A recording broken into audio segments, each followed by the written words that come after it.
Radhe Krishna. Good evening. Om Shiva Shakti Samarambham Bhaskaracharya Madhyamam Asmat Srinatha Paryantam Vande Guru Paramparam. Hari Om. Good evening, everyone. Okay, so we'll do a quick review of 7. Venkat Garu, can you do one half? And Shobha, can you do one half? Radhe Krishna Rajesh ji, Venkat is wrapping up his call. He'll join in another 10 minutes. Okay, do you want to do it, Pratibha Garu? I can do. Yeah, I can do it. Yeah, I can do it. Pratibha, you do half, and then Shobha Nika half pango. So 27 is there, so do 13, 14 approximately, right? Sure. Yeah. Om Rushiruvacha Ajnaptaste tato daityashchandamunda purogamaha Chaturangavallopeta yayuram rabhyatayudaha dadrushuste tato devim ईषद्दासां व्यवस्थितां सिंहस्योपरि Shailendra शृङ्गे महति काञ्चने ते दृष्ट्वा तां समादातुम् उद्यमं चक्रुद्यताः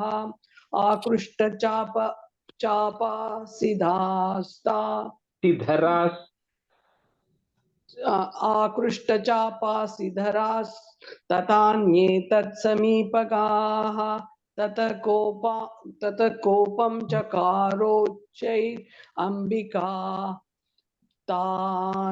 तानरीन् प्रति कोपेन चास्या वदनं मषीवर्णाम् अभूत्तदा That last word, Varnam Bhuttada. मषीवर्णम् अभूत्तदा. No need of breaking it there. Mashi Varnam Bhuttada. मषीवर्णम् अभूत्तदा. भ्रुकुटी कुटिला तस्या ललाटफलकाद्रुतं कालिकरालवदनानि विनिष्क्रान्तासि पाशिनी विचित्रखट्वाङ्गधरा नरमाला विभूषणा BP चर्मपरिधाना शुष्कमासांति Bhairahawa शुष्कमांसाति Bhairahawa अतिविस्तारवदना जिह्वाललन भीषणा निमग्ना रक्तनयना नादापूरित विन्मुखा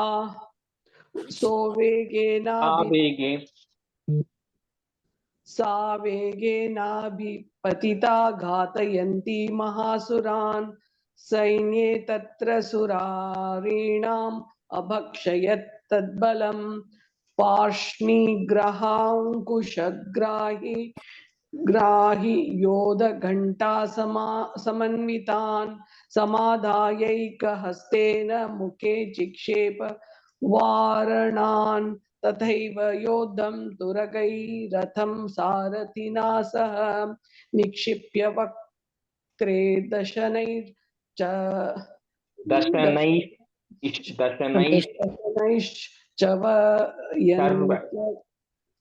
चर्वयन्त्यति भैरवम् एकं जग्राह केशेषु ग्रीवायामत चापरं पादेनाक्रम्य चैवान्य उरसान्यमपोतयत्.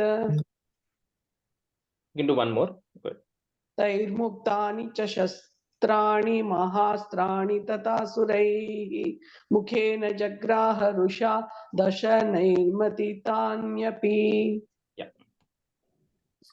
बलिनां तद्बलं सर्वमसुराणां दुरात्मनां ममर्दा भक्षयच्चान्यानन्यांश्च ताडया तथा असिनानि केचित् खट्वागताडिताः जग्मुर्विनाशमसुर नन्दाग्राभि हतास्तदा क्षणेन तद्बलं सर्वमसुराणां निपातितं दृष्ट्वा चण्डो विदुद्रावतां कालीमतिभीषणाम् सरवर्षैर्महाभीमैर्भीमाक्षीं तां महासुरः चादयामास चक्रैश्च मुण्डक्षिप्तैः सहस्रशः Angashobha सहस्रशः Mundaha.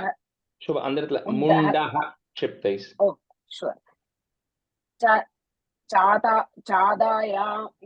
चादायाम स चक्रैश्च मुण्डः क्षिप्तैः सहस्रशः तानि चक्राण्यनेकानि विषमानानि तन्मुखं बभुर्यदार्गबिम्बानि शुभहूनि घनोतरं तदो जहासादिरुषा भीमं भैरवनादिनी काली कराल वक्त्रान्दर दुर्दर्श दश नोज्वला उत्ताया च महासिंहं देवी चण्डम दावत गृहीत्वा चास्य गेशेषु शिरस्तेना शिनाश्चिनत् अधमुण्डोऽप्यत् दावत्तां दृष्ट्वा चण्डं निपातितं तमप्यपादयद् भूमौ सा खड्गाभिहतं हृषा हतशेषं ततः सैन्यं दृष्ट्वा चण्डं निपातितं मुण्डं च सुमहावीर्यं दिशो भेजे भयातुरं शिरश्चण्डस्य काली च गृहीत्वा मुण्डमेव च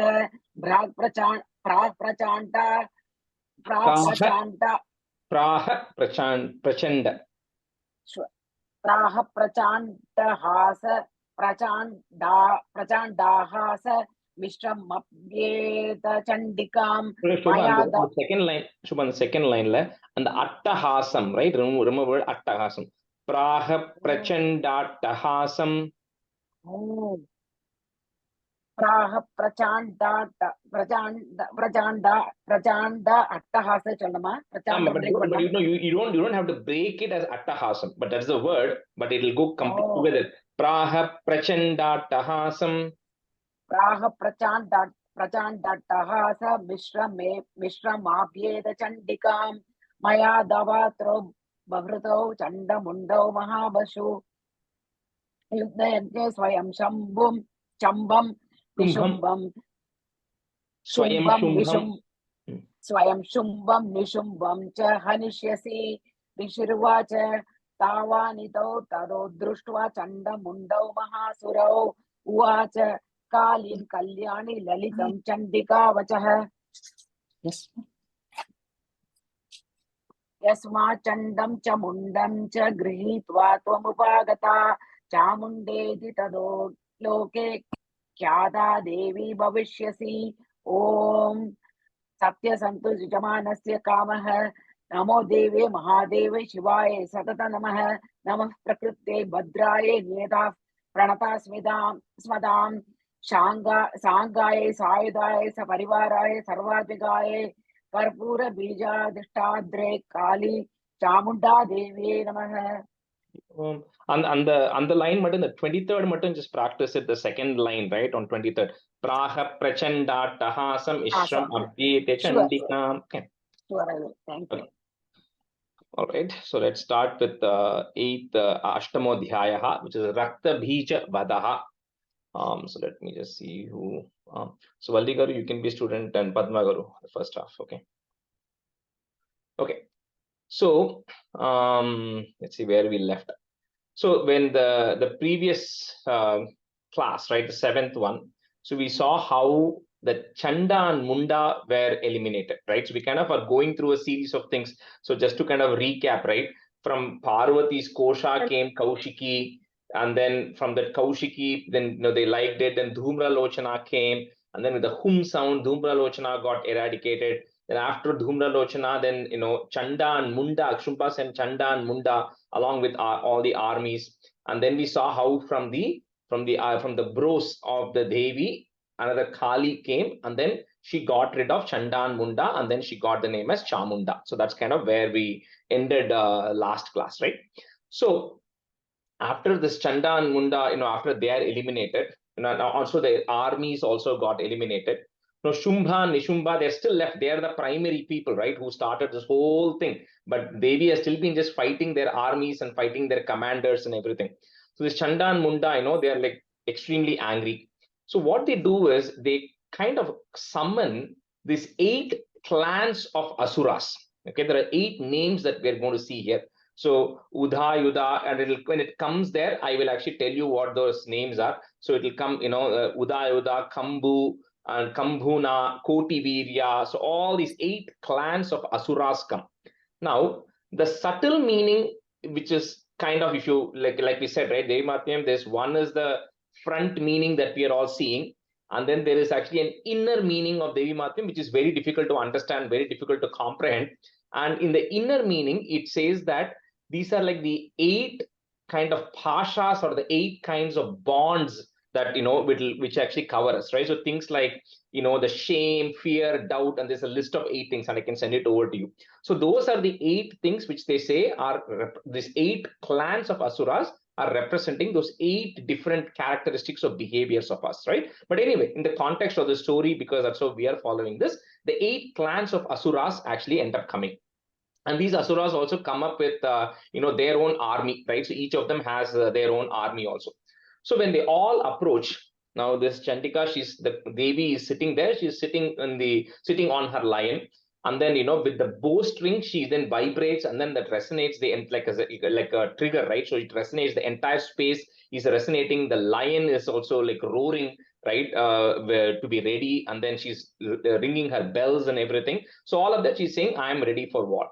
So now, when these 8 Asura clans are coming, what is happening is, to protect the Devas and to fight against these things, 8 different Devis come, right? So if you think of, and I'll tell you who all come, right? So from Shiva, from Brahma, from Vishnu, from Skanda, which is Murugan, from Indra, then from Narasimha. So like 8 of them come. And what these 8 Devis, who are actually nothing but the inner strength or the inner energy of the individual gods, are coming in the form of Devi, right? So that's kind of how they are. So they actually resemble the gods. They have the same ayudam that the gods are carrying. They are also sitting on the same vahanam that the gods also sit on, right? So for example, and I'll just look from this, Brahmani. So Brahmani comes from Brahma. So she's coming with a swan. She's riding on a swan, and she's having the puja beads. She's having the kamandalo in her hand, because that's how Brahma is. Next, from Shiva comes Maheshwari. So this Maheshwari comes riding on a bull. She's having a trident, and then she's having like the snakes, right, as a bracelet or on her, right, as a Maheshwari. Then from Kumara, from Skanda comes Kaumari. So because Kaumari is coming, she's having a spear and she's riding on a peacock, because that's what Skanda Muruga is doing. Then Vaishnavi comes from Vishnu. So Vaishnavi, of course, is riding on a Garuda, and she's carrying the appropriate Shankh, Chakram, and all of the appropriate ayudams there. Then next, from Varaha comes Varahi. So she comes in the form of a boar, because Varaha is a boar form, right? So from that comes Varahi, who's coming in the form of a boar. Then from Narasimha comes Narasimhi. So she's also having the form of a half lion, half human, right? That kind of a form, Narasimhi is coming. And then from Indra comes Aindri. So this Aindri, when she comes from Indra, she has the thunderbolt which Indra has, and she's also riding on the Airavata, which is Indra's Vahana, elephant, right? Which is coming. And then from the Devi who's there, right, who's the main Kaushiki, from whom all Kali came last time and all that, from her also another replica Devi comes out, right? And she's also very furious, and she's also coming. So these 8 Devis have now come out, right? And this names, the same names which we just said right now, right? I don't know if you remember, but we also went through it in Devi Kavacham. Devi Kavacham, right? The Devi Kavacham, the same thing actually comes in one of those things, like Preta Samskatu Chamunda Varahi Mahishasana Aindri Gajasamaruda Vaishnavi Garudasana Maheshwari Vrisharuda Kaumari Shikiva. We saw those stanzas, right? And then we went in and saw how each of these Devi, you protect me from each of these directions. We saw. So these are the same 8 Devis who are actually coming from in this also, as those eight replicas were coming, right? So these 8 Devis are coming, and then Lord Shiva is coming and telling these 8 Shaktis who have come that you Shaktis have here. I think between you, you can actually defeat these 8 clans of Asuras who have actually come, right? So he says, you go and go slay all of these Asuras for me. So this main Kaushiki Devi, right, who's there, so she's actually going and telling the Shiva, I want you to be my messenger, right? Just like how Shumba, Nishumba sent all of these messengers. She says, I want you to be my messenger. You go tell this Shumba, Nishumba, and all of the armies who are sitting there, the 8 clans of Asura, that 8 of my form, 8 Devi Shaktis are going to come and they are going to eradicate you. I'm going to get rid of you. So because she sent Shiva as a messenger, this Devi is also called a Shiva Duti because she actually sent Lord Shiva himself as a messenger, right? So that's where the half portion of Ashtamodhyayaha comes to an, it's halfway, right? So we'll stop with the meaning here and then we'll do the class. And then the next half of it is how the 8 Devis who are there end up battling with Rakta Bhija, right? And Kali also will join later, but the 9 will become 9 at that point. Okay, all right. So this is a little bit of a tough chapter compared to all the other 13 chapters, okay? Om Rishiru Vacha Chande cha nihate daitye munde cha vinipatite bahuleshu short u cha sainyeshu short u kshayiteshva sureshwaraha. Om Rishiru Vacha Chande cha nihate daitye munde cha vinipatite bahuleshu cha sainyeshu kshayiteshva sureshwaraha. ॐ ऋषिरुवाच चण्डे च निहते दैत्ये मुण्डे च विनिपातिते बहुलेषु च सैन्येषु क्षयतेष्वसुरेश्वरः ॐ ऋषिरुवाच चण्डे च निहते दैत्ये मुण्डे च विनिपातिते बहुलेषु च सैन्येषु क्षयित्वेष्वसुरेश्वरः. That bahuleshu, I'm hearing I'm hearing that strong, just bahuleshu, just a short regular la only.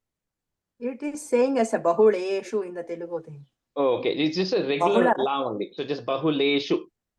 For me, it's a regular la. Yeah, it's just a regular la. It's not a la. Bahule means it is more than one, right? Bahula. It's plural, Yeah, right? several army. Bahuleshu is a lot of army, but the la is still a regular la only, not the la. Telugu use for bahula, la. Okay, now I can double check, but the Sanskrit one just has a regular la. Okay. Okay, so you can just follow up and check. It's just not the la, right? I think because you are saying the la, right? In Sanskrit is the 8 symbol, right? It's not that la. Bahula, that's what it is there. Yeah, but the la is just bahuleshu, not leshu. Okay. Right. But anyway, I'll follow up to see if it is the other la, but I'm pretty sure it's just a regular la. So. Om Rishvacha Chande cha nihate daitye munde cha vinipatite bahuleshu cha sainyeshu kshayitvesha sureshwaraha. Om Rishvacha Chande cha nihate daitye munde cha vinipatite bahuleshu cha sainyeshu kshayitvesha sureshwaraha. Saiteshwa. Second. Eshwa sureshwaraha. Yeah. Tataha, put a ish sound. Tatah kopa paradhina chetaha, put a ish chetash. Shumbaha, put a f shumbah. Pratapavan. Udyogam sarva sainyanam daityanam adidesha. If you want to break it at the ma, daityanam adidesha ha. Tatah kopa paradhina cheta shumbah pratapavan. Udyogam sarva sainyanam daityanam adidesha. Tatah kopa paradina cheta sumbah pratapavan. Udyogam sarva sainyanam daityanam adidesah. Tatah kopa paradina cheta shumbah pratapavan. Udyogam sarva sainyanam daityanam adidesha desha. It is paradhina or paradina? Which one? Paradhina. Dhi is the Last dha. okay. Paradhina. Paradhina. Tatah kopa paradhina cheta shumbhuh pratapavan udyogam sarva sainyanam daityanam adideshaha. Tatah kopa paradhina cheta शुम्भः प्रतापवान् उद्योगं सैन्यानां दैत्यानामादिदेशः अद्य सर्वबलैर् दैत्याः put इष् दैत्याश् षडशीतिर् उदायुधाः you can break it that here षडशीतिर् उदायुधाः कम्बूनां चतुरशीतिर् निर्यान्तु स्वबलैर्वृताः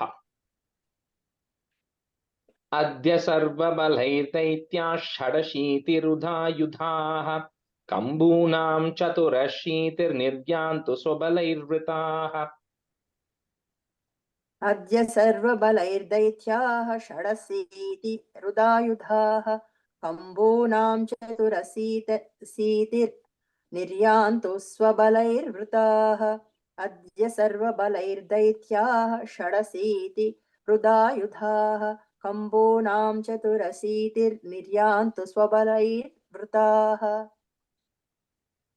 अद्य सर्वबलैर्दैत्याः षडशीतिरुदायुधाः कम्बूनां चतुरशीतिर्निर्यान्तु स्वबलैर्वृताः अद्य सर्वबलैर्दैत्याः षडशीतिरुदायुधाः कम्बूनां चतुरशीतिर्निर्यान्तु स्वबलैर्वृताः कोटिवीर्याणि पञ्चाशत् Asuranam. So it's easy to break it. It will also come in the middle. So Panchashat Asuranam Kulani Vai Shatam Kulani Dhaumranam Nirgachantu Mamagnyaya.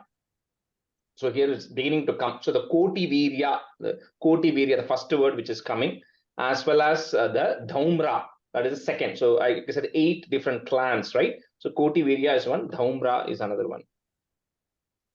कोटिवीर्याणि पञ्चाशदसुराणां कुलानि वै शतं कुलानि धौम्राणां निर्गच्छन्तु ममाज्ञया कोटिवीर्याणि पञ्चाशद् असुराणां कुलानि वै शतं कुलानि धौम्राणां निर्गच्छन्तु ममाज्ञया कोटिवीर्याणि पञ्चाशद् असुराणां कुलानि वै शतं कुलानि धौम्राणां निर्गच्छन्तु ममाज्ञया कोटिवीर्याणि पञ्चाशदसुराणां कुलानि वै शतं कुलानि धौम्राणां निर्गच्छन्तु ममाज्ञया कोटिवीर्याणि पञ्चाशदसुराणां कुलानि वै शतं कुलानि धौम्राणां निर्गच्छन्तु ममाज्ञया कालका दौर्हृदा मौर्याः put ih sound मौर्याः कालकेयास्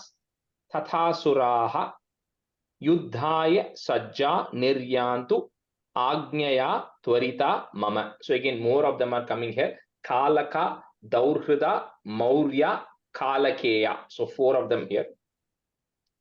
Kalaka, Daurhrida, Maurya, Kalakeyas tathasuraah युद्धाय सज्जा निर्यान्तु आज्ञया त्वरिता मम.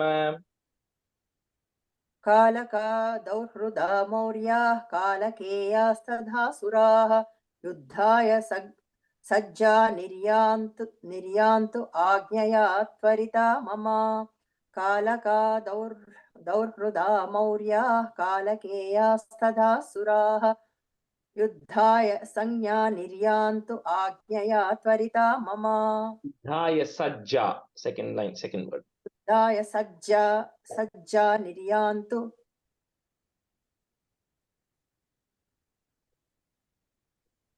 कालका दौर्हृदा मौर्याः कालकेयास्तदासुराः युद्धाय सज्जा निर्यान्तु आज्ञया त्वरिता मम. कालका दौर्हृदा मौर्याः कालकेयास्तदासुराः युद्धाय सज्जा निर्यान्तु आज्ञया त्वरिता मम. Ityajñapyasura. I think you have to say the whole up to that in one flow. Ityajñapyasura patihi put ish patish shumbho bhairava shasanah nirjagama mahasainya sahasrair bahubhir britaha. Ityajñapyasura patish shumbho bhairava shasanah निर्जगाम महासैन्य सहस्रैर्बहुभिर्वृतः. इत्याज्ञाप्यासुरपतिः शुम्भो भैरवशासनः निर्जगाव महासैन्यसहस्रैर्बहुभिर्वृतः इत्याज्ञाप्यासुरपतिः शुम्भो भैरवशासनः निर्जगाव महासैन्यसहस्रैर्बहुभिर्वृतः इत्याज्ञाप्यासुरपतिः शुम्भो भैरवशासनः निर्जगाम महासैन्यसहस्रैर्बहुभिर्वृतः इत्याज्ञाप्यासुरपतिः शुम्भो भैरवशासनः निर्जगाम महासैन्यसहस्रैर्बहुभिर्वृतः आयान्तं चण्डिका दृष्ट्वा तत् सैन्यम् अतिभीषणं, you can break it that ma if you want, ज्यास्वनैः put a f, पूरयामास धरणी गगनान्तरम्. आयान्तं चण्डिका दृष्ट्वा तत्सैन्यमतिभीषणं ज्यास्वनैः पूरयामास धरणी गगनान्तरम्. आयान्तं चण्डिका दृष्ट्वा तत्सैन्यमतिभीषणं ज्यास्वनैः पूरयामास धरणी गगनान्तरम्. आयान्तं चण्डिका दृष्ट्वा तत्सैन्यमतिभीषणं ज्यास्वनैः पूरयामास धरणी गगनान्तरम्. ततः put a is, ततः सिंहो महानादम् अतीव, you can break it that way, easy to say, महानादम् अतीव कृतवान् नृप. Sorry, question? Padmagaru has to read. Oh, sorry. आयान्तं Chandika दृष्ट्वा तत्सैन्यमतिभीषणं ज्यास्वनैः पूरयामास धरणी गगनान्तरम्. आयान्तं चण्डिका दृष्ट्वा तत्सैन्यमतिभीषणं ज्यास्वनैः पूरयामास धरणी गगनान्तरम्. ततः put is सिंहो महानादम् अतीव कृतवान् नृप घंटा स्वनेन तन्नादम् अंबिका. Okay, break it that ma, तन्नादम् अंबिका चोप बृंहयत्. ततः सिंहो महानादम् अतीव कृतवान् नृप घंटा स्वनेन तन्नादम् अंबिका चोप बृंहयत्. ततः सिंहो महानादम् अतीव कृतवान् नृप घण्टास्वनेन तन्नादमम्बिका चोपबृंहयत्. ततः सिंहो महानादम् अतीव कृतवान् नृप घण्टास्वनेन तन्नादमम्बिका चोपबृंहयत्. ततः सिंहो महानादमतीव कृतवान् नृप घण्टास्वनेन तन्नादमम्बिका चोपबृंहयत्. ततः सिंहो महानादमतीव कृतवान् नृप घण्टास्वनेन तन्नादमम्बिका चोपबृंहयत्. धनुर्ज्या सिंह घंटानां नादापूरित दिङ्मुखा, इंग साउंड, दिङ्मुखा निनादैर् भीषणैः पुट इह साउंड भीषणैः काली जिग्ये विस्तारितानना. धनुर्ज्या सिंह घंटानां नादापूरित दिङ्मुखा निनादैर्भीषणैः काली जिग्ये विस्तारितानना.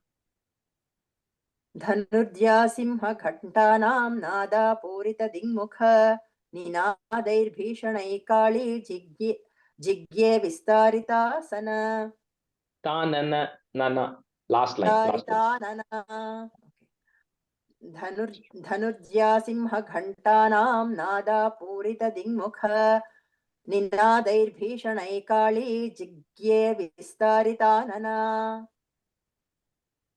धनुर्ज्या सिंह घण्टानां नादापूरितदिङ्मुखा निनादैर्भीषणैः काली जिग्ये विस्तारितानना.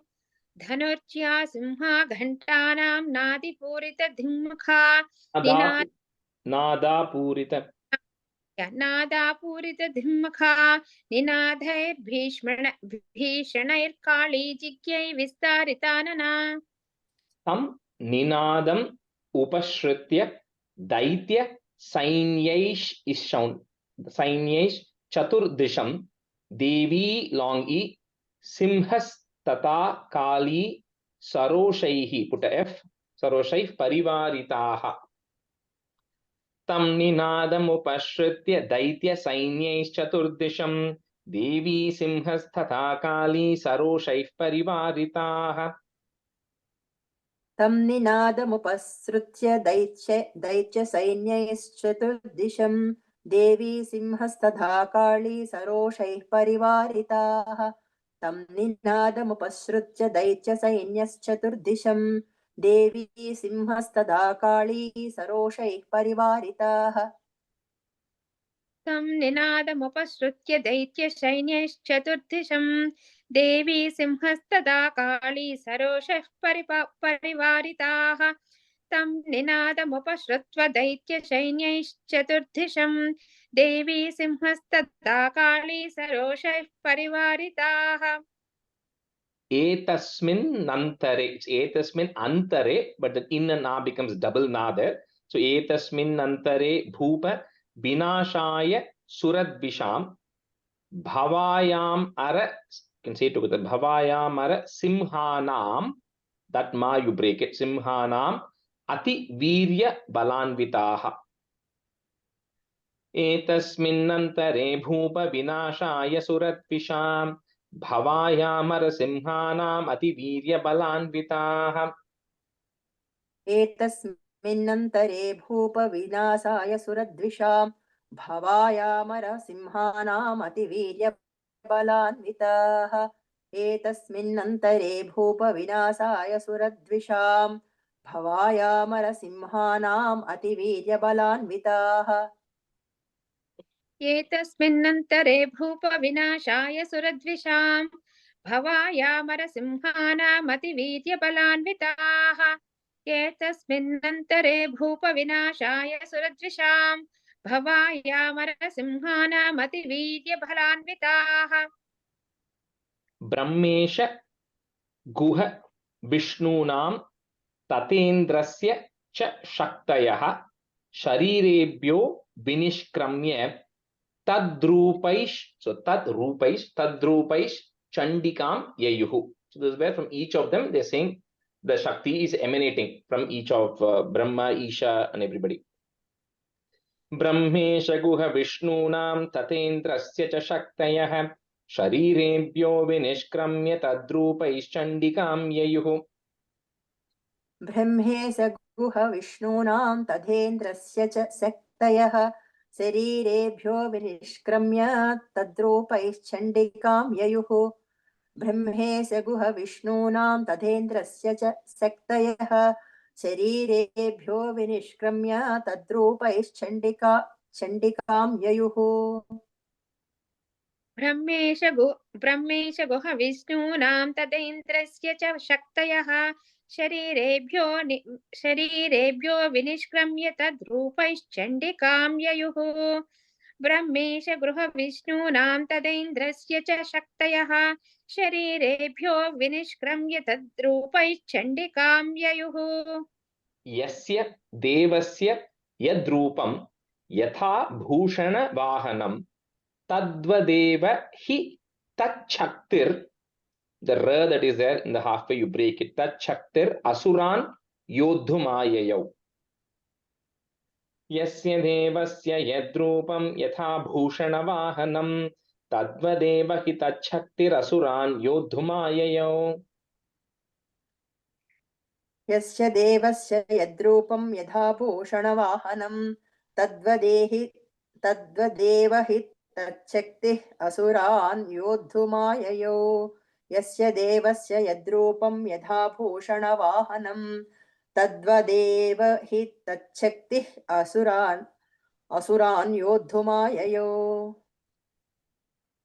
यस्य देवस्य यद्रूपं यथा भूषणवाहनं तद्वदेव हि तच्छक्तिरसुरान् योद्धुमाययौ. यस्य देवस्य यद्रूपं यथा भूषणवाहनं तद्वदेव हि तच्छक्तिरसुरान् योद्धुमाययौ. So next, each of the stanza, it will be for each of the Devi who's coming, and you'll be able to understand from the name itself there. Hamsa Yukta Vimanagre Saksha Sutra Kamandaluhu Ayata Brahmanaha Putaish Brahmanash Shaktir Brahmani Sabhidiyate. हंसयुक्त विमानाग्रे साक्षसूत्रकमण्डलुः आयाता ब्रह्मणः शक्तिर्ब्रह्माणि साभिधीयते हंसयुक्त विमानाग्रे साक्षसूत्रकमण्डलुः आयाता ब्रह्मणस्शक्तिः ब्रह्माणे साभिधीयते हंसयुक्त विमानाग्रे साक्षसूत्रकमण्डलुः आयाता ब्रह्मणस्शक्तिः ब्रह्माणे साभिधीयते Shaktir, sorry, Valli Garu, that ir you're saying, right? Second line. Shaktir Brahmani. If you're having a visarga, then just put a ir to join it. Okay.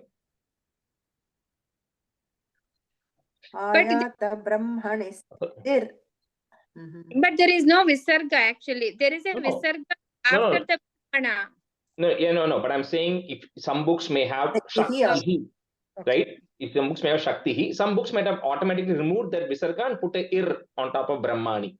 So you have to, if you don't have it, put a ir and say Shaktir. Either way, you have to say Shaktir. Hamsayukta Vimanagre Saksha Sutra Kamandaloho Ayata Brahmana Shaktir Brahmani Sabhidiyate. Hamsayukta Vimanagre Saksha Sutra Kamandaloho Ayata Brahmana Shaktir Brahmani Sabhidiyate. Maheshwari Vrisharudha Trishula Varadharini Maha Hivalaya Prapta Chandra Rekha Vibhushana. So this is Maheshwari with a Chandra Rekha with a coming from Shiva, right? So she's also having the moon in her head.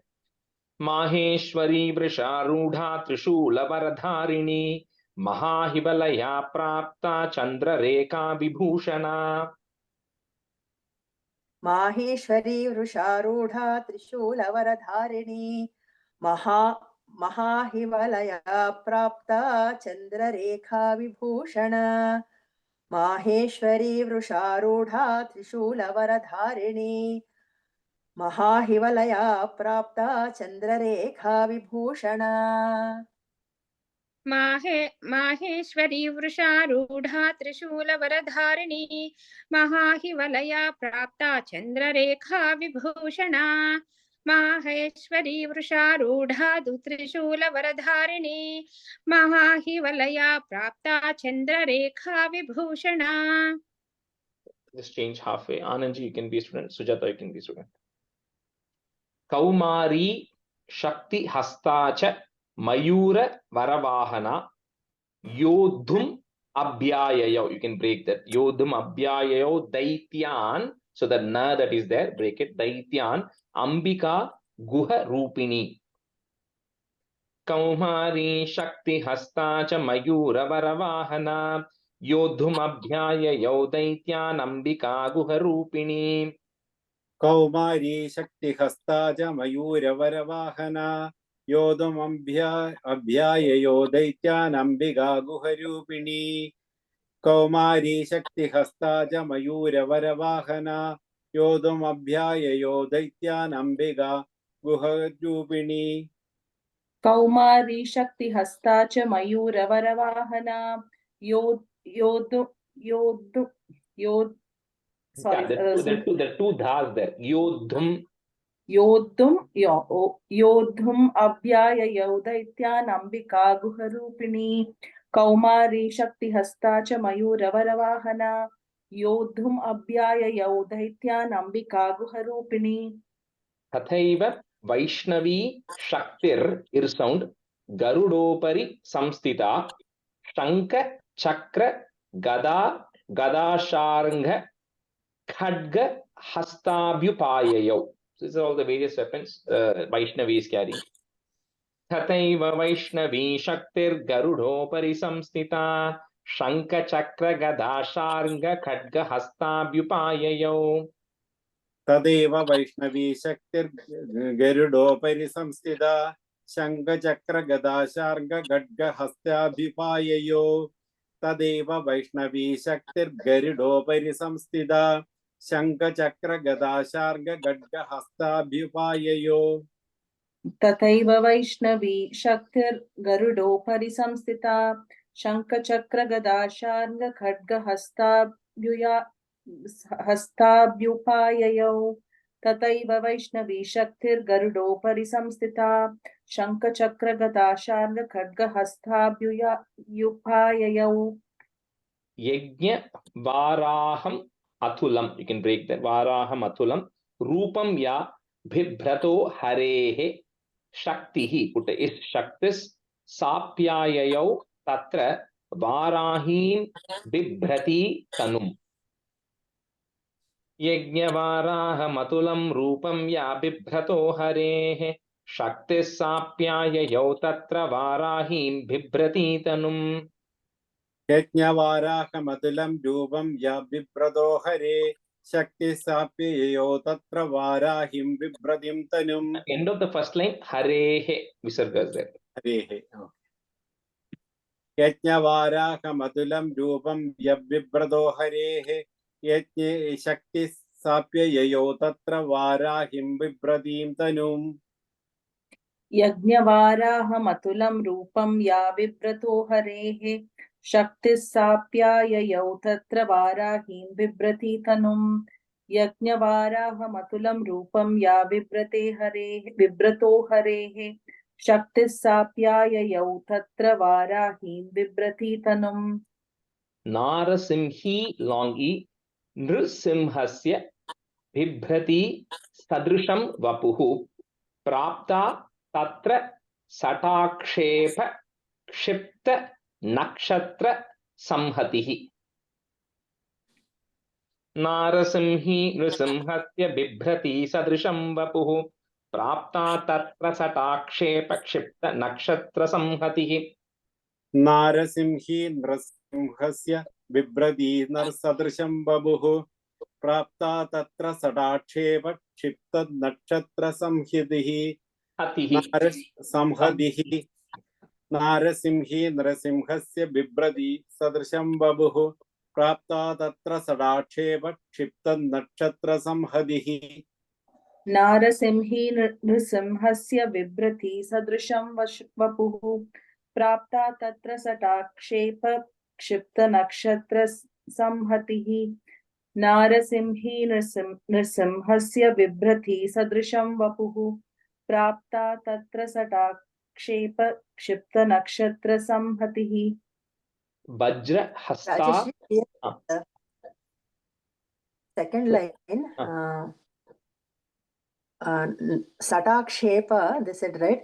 What is the Ayudha? Usually Narasimha has his nails as Ayudha, right? Yeah. So here it is just telling, it's not talking about the nails. It is just saying that with the lion has the mane, right, which is surrounding its face, the hair which is surrounding the face, the mane of the lion. So it says with that mane of the lion, she is moving it, and the entire constellation, nakshatra, the entire constellation is, she's scattering the constellation with the mane of the lion. So it's not talking about the nail here. Okay. So prapta tatra satakshepa, right? Tatra means that, yeah. So tatra, having obtained. So she is resembling and having obtained the form, and she has the like the lion human form, and then she has the mane of the lion. She's tossing the mane of the lion, right? When the lion rolls its head, the mane scatters, right? Tosses, and she's doing it. It is as if the entire constellation, nakshatra, the entire constellation is getting scattered. That's what it means. What is the word used for mane here? That's what I'm. I think it's the. I don't know if it's the Shatakshepa. One of that means that, because Nakshatra Samhatihi is like scattering the constellation. So Shatakshepa must be one of that, should be the moving the mane. Okay. Thank you. Vajrahasta Tathaivaindri Gaja Rajopari Stita Prapta Sahasra Nayana Yata Shakras Tathaiva Sa. Vajrahasta Tathaivaindri Gaja Rajopari Stita Prapta Sahasra Nayana Yata Shakras Tathaiva Sa. वज्रहस्ता तदेवेन्द्री गजराजोपरि स्थिता प्राप्ता सहस्रनयना यदा शक्रस्तदेव सा. वज्रहस्ता तदेवेन्द्री गजराजोपरि स्थिता प्राप्ता सहस्रनयना यदा शक्रस्तदेव सा वज्रहस्ता तथैवैन्द्री गजराजोपरि स्थिता प्राप्ता सहस्रनयना यथा शक्रस्तथैव सा वज्रहस्ता तथैवैन्द्री गजराजोपरि स्थिता प्राप्ता सहस्रनयना यथा शक्रस्तथैव सा. ततः Is it Tadaivendri or Vaindri. Tadaivendri? Tathai, second tha, Tathaivaindri. Why, Oh. right? Why? Yeah. Our book has Tathai. Vaindri. Oh, okay. Vaindri. Why? Double. Yeah. Double line on top of va. Vaindri. Okay. Tataha, put a if. Tatah parivritastabhir. You can break at that re there. Parivritastabhir. Ishano deva shaktibihi. Hanyantam asuraha. Put a ish. Asurash shigram. Mama prityaha chandikam. ततः परिवृतस्ताभिरीशानो देवशक्तिभिः अन्यन्तामसुराः शीघ्रं मम प्रीत्याह चण्डिकाम्. ततः परिवृतास्ताभिरीशानो देवशक्तिभिः हन्यन्तामसुराः शीघ्रं मम प्रीत्याह चण्डिकाम्.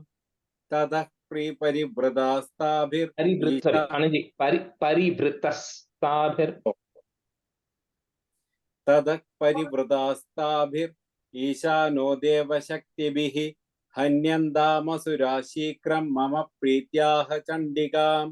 The first line you're saying parivritastabhir. You're saying parivritastabhir. Oh, sorry. Tadak parivritastabhir. Yeah, correct. Thank you, Rajesh. ततः परिवृतस्ताभिर् ईशानो देवशक्तिभिः हन्यन्ताम् असुराः शीघ्रं मम प्रीत्याह चण्डिकाम्. ततः परिवृतस्ताभिर् ईशानो देवशक्तिभिः हन्यन्ताम् असुराः शीघ्रं मम प्रीत्याह चण्डिकाम्. ततो देवी शरीरात्तु vinishkrantathi bhishana, ati bhishana. So you have to say the whole word together. Vinishkrantathi bhishana. Chandika Shaktiratyugra Shiva Shata Ninadhini. So this is the one where from the Chandika, under the eighth person is coming out, right?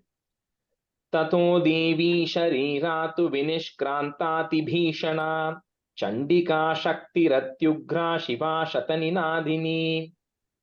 Tado Devi Shariratu Vinishkrantati Bhishana Chandika Shaktiratyugra Shiva Shata Ninadhini.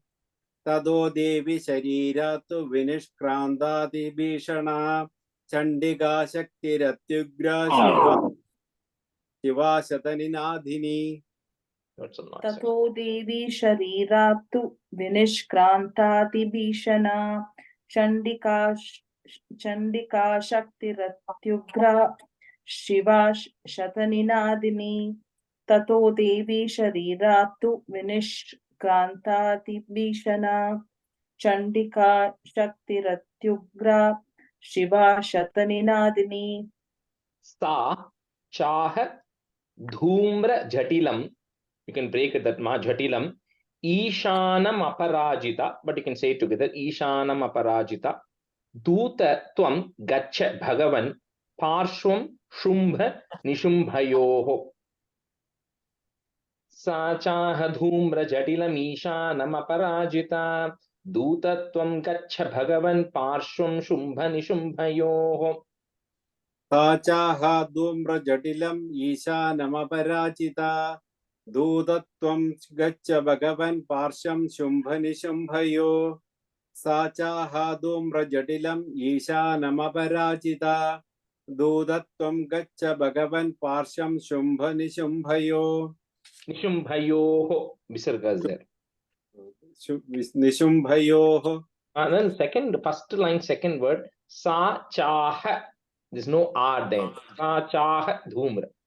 Oh, so, did I say chaha? Yeah, I think you said the extra R at the end there. Yeah. Thank you. सा चाह धूम्रजटिलम्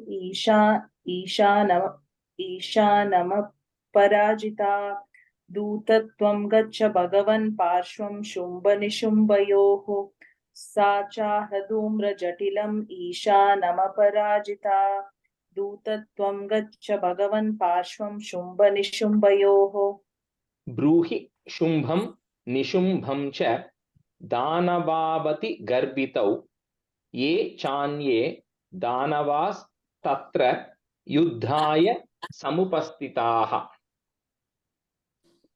ब्रूहि शुम्भं निशुम्भं च दानवावति गर्भितौ ये चान्ये दानवास्तत्र युद्धाय समुपस्थिताः ब्रूहि शुम्भं निशुम्भं च दानवावादिगर्भितो ये चान्ये दानवास्तत्र युद्धाय समुपस्थिताः ब्रूहि शुम्भं निशुम्भं च दानवावदिगर्भितो ये चान्ये दानवास्तत्र युद्धाय समुपस्थिताः ब्रूहि शुम्भं निशुम्भं च दानवावति गर्वितौ ये चान्ये दानवास्तत्र युद्धाय समुपस्थिताः ब्रूहि शुम्भं निशुम्भं च दानवावति गर्वितौ ये चान्ये दानवास्तत्र युद्धाय समुपस्थिताः त्रैलोक्यम् इन्द्रो लभतां देवाः पुट इस् देवाः सन्तु हविर्भुजः यूयं प्रयात पातालं यदि जीवितुम् इच्छत. So she tells Shiva to as a Duta to go tell Shumbha Nishumbha that Indra should retain the power of all the three worlds, and then all the offerings which are actually offered to the gods, the Havir, which is Bhujaha, which is getting offered, should go to the gods, and then all these Daityas should go back to Patalam from where they came from if they want to Jeevitum Ichchata, if they want to live. Right? So that's a message that Devi is telling Shiva to go take it to Shumbha Nishumbha. त्रैलोक्यमिन्द्रो लभतां देवाः सन्तु हविर्भुजः यूयं प्रयात पातालं यदि जीवितुमिच्छत. त्रैलोक्यमिन्द्रो लभतां देवः सन्तु हविर्भुजः यूयं प्रयात पातालं यदि जीवितुमिच्छत. त्रैलोक्यमिन्द्रो लभतां देवाः सन्तु हविर्भुजः यूयं प्रयात पातालं यदि जीवितुमिच्छत. त्रैलोक्यमिन्द्रो लभतां देवाः सन्तु हविर्भुजः यूयं प्रयात पातालं यदि जीवितुमिच्छत. त्रैलोक्यमिन्द्रो लभतां देवाः सन्तु हविर्भुजः यूयं प्रयात पातालं यति जीवितुमिच्छत. बलाबले पादथ, the da and tha, पादथ चेद भवन्तो युद्धकाङ्क्षिणः तदा गच्छत तृप्यन्तु मच्छिवाः पुट f मच्छिवाः पिशितेन वह. बलाबले पादत चेत् भवन्तो युद्धकाङ्क्षिणः तदा गच्छत तृप्यन्तु मच्छिवाः पिशितेन वह. बलाबले पादत चेत्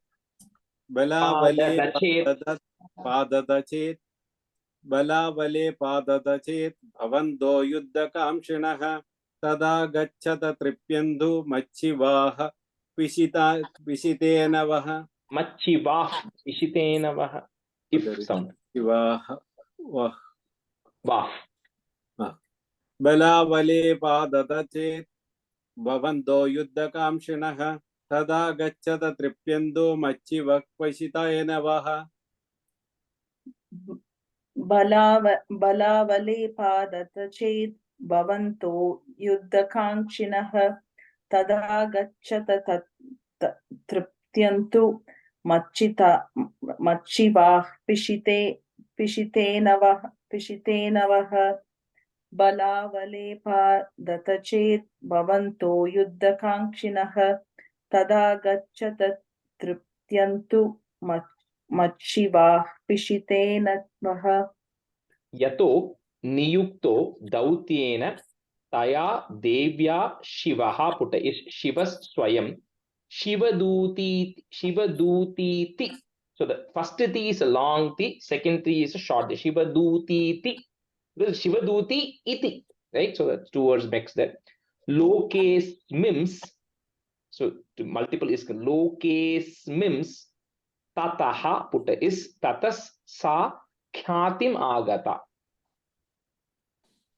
Yato niyukto dautyena taya devya shivaswayam Shivadutiti lokesmims tatas sa khyatim agata. यतो नियुक्तो दौत्येन तया देव्या शिवस्वयं शिवदूतीति लोकेऽस्मिन् ततः साख्यातिमागता Lokesmims. How do you say?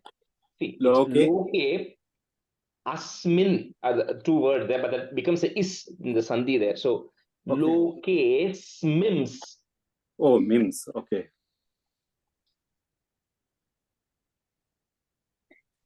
यतो नियुक्तो दौत्येन तया देव्या शिवस्वयं शिवदूतीति लोकेऽस्मिन् ततः साख्यातिमागता यतो नियुक्तो दौत्येन तया देव्या शिवस्वयं शिवदूतीति लोकेऽस्मिन् ततः साख्यातिमागता यतो नियुक्तो दैत्येन तया Dautyena. sorry यतो नियुक्तो दौत्येन तया देव्या शिवस्वयं शिवदूतीति लोकेऽस्मिन् ततः साख्यातिमागता Tepi shrutva bacho devyaha putta ish sharvakhyatam mahasuraha amarsha purita jagmur yatra katyayani sthitha. So far I've only told you the meaning till 28. Okay, so I think we'll do a couple more today.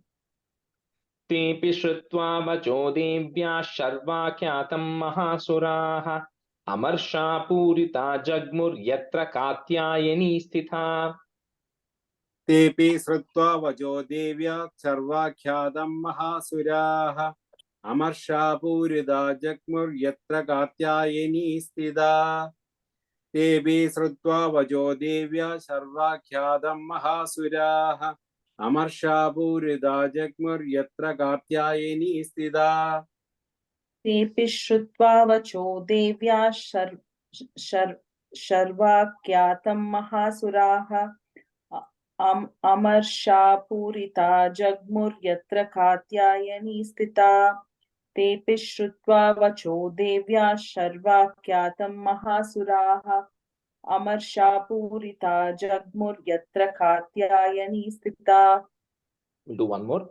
Tataha, put a F, tataf pratamam evagre shara shaktrishti vrishtibihi. Okay, so this shaktrishti, the it and you know, multiple words are coming. So such words, my always recommendation is don't try to read the word, just remember the word. So when you see it, you will just say it automatically. Because if you try to parse the word, you will not be able to say it. And this chapter from now, it's going to get a little harder. So a lot of such words will come. So shaktrishti. Okay, if you want, I'll put the English spelling in the chat later. Where will you? Shaktrishti vrishtibihi. Bavarshu ruddhatam arshas tam devim amararayah. Or you can say devi amararayah together. That's also okay. On second word, Vavarshur, apna word. And the break pananaka, so Bavarshur Uddhatam, double da, Uddhatam Arshas Tam Devim Amararayah. Tatah Pratamamevagre Sharashaktrishti Vrishtibihi Bavarshuruddatam Arshas Tam Devim Amararayah.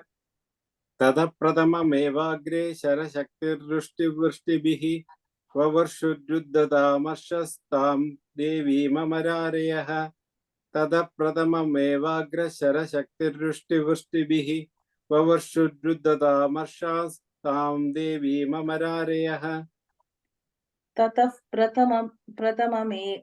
प्रथममेवाग्रे शरशक्तृष्टिवृष्टिभिः ववर्षुरुद्दाम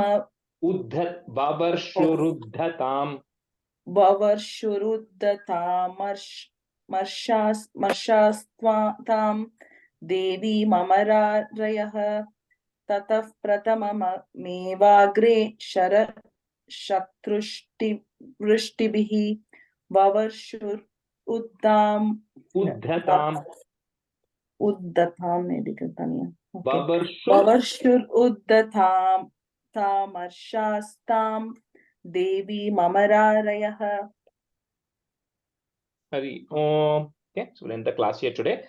So just whoever is coming on 26th and 27th, please join that WhatsApp group today itself if possible, because that's where all the communication will happen. So that way I don't have to repeat it here. And that way, so the goal is that on Saturday evening, of course, it doesn't matter to you all because you all haven't gotten the Diksha yet and you don't know the full 13. But the goal is to do 100 Chandi Parayanams, right? So they're expecting at least 50 people who can chant full 13 to be there. So we only have to do it 2 times. Otherwise, then we'll do a 3rd time and all that stuff. It gets complicated. So Jayashree, who's coordinating it, she's trying to get a count and all that. Anyway, but you just add yourself to the WhatsApp group. That way you'll get all the communication. Okay. Right. Thank you, everybody. Thank you, Rajesh. Rajesh. Thank you.